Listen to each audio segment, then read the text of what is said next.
እንግዲህ ቃል በገባሁላችሁ መሰረት ዛሬ ፊደሎቹን ከነንባባቸው ይዤ መጥቻለሁ።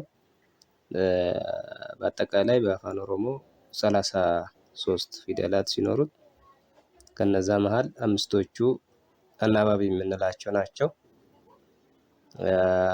በተጨማሪ ጥምር ፊደላት አሉ በአፋን ኦሮሞ። እነዚህም ሁለት የተለያዩ ፊደሎች አንድ ላይ በመምጣት የሚፈጥሩት ፊደል ነው ማለት ነው።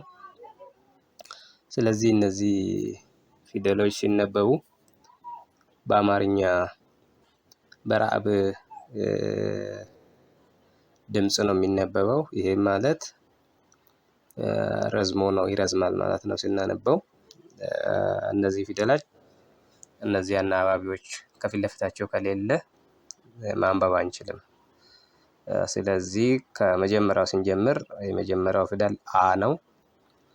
ባ ጫ ቻ ዳ ጣ ኤ ፋ ጋ ሀ ኢ ጃ ካ ላ ማ ና ኛ ኦ ፓ ጳ ቃ ራ ሳ ሻ ታ ጻ ኡ ቫ ዋ ጣ ያ ዣ ዛ ብለን እናነባቸዋለን። ያው የአማርኛ ንባባቸው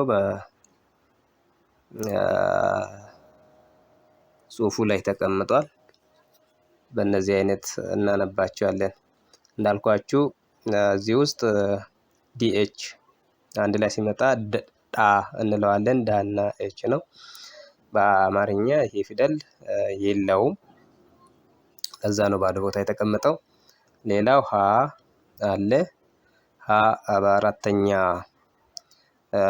ስለሚነበብ እዚህ ጋር ሁለት ነው የጻፍኩት። ሌሎችም አሉ ማለት ነው። የሀ ዘሮች አራተኛ ላይ ሲሆኑ የሚያገኘው። በሌላ በኩል እዚህ ጻም በሁለት ነው የተጻፈው። እነዚህ ፊደላት በእንደዚህ አይነት መልክ ማንበብ የሚቻል መሆኑ ነው። ከዚህ በተጨማሪ እነዚህ ፊደላት ስናነባቸው የሚጠብቁ አሉ፣ የሚላሉ አሉ፣ የሚረዝሙ አሉ፣ የሚያጥሩ አሉ። እነዚህን ደግሞ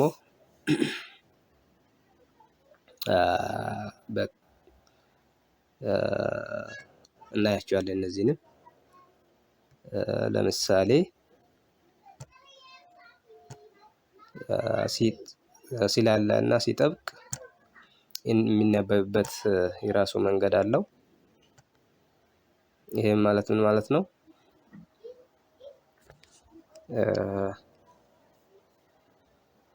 ለምሳሌ አሁን እያንዳንዱ ሲረዝም ሲያጥር የምንለው ከፊደሎቹ አጻጻፍ ጋር ስናየው መጀመሪያ አንድ ተናባቢ አንድ አናባቢን ይዞ የሚቆም ከሆነ ያው ያጥራል።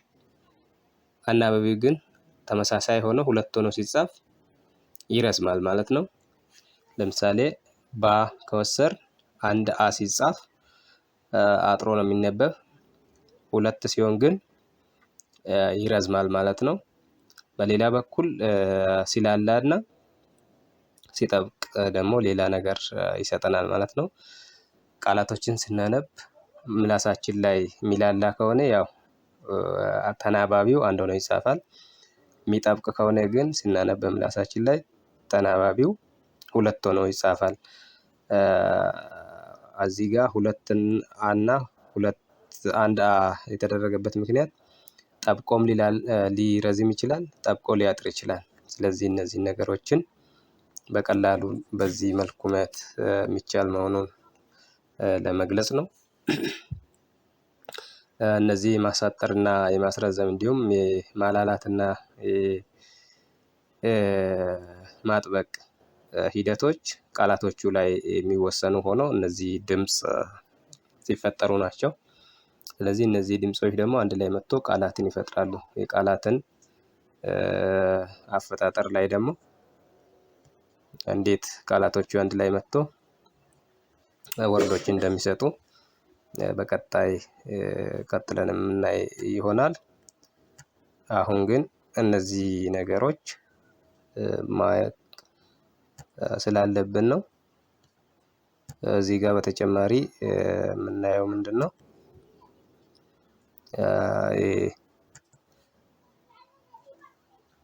በተጨማሪ እነዚህ ፊደሎች 3 ቦታ ከፍለናቸው ማየት እንችላለን።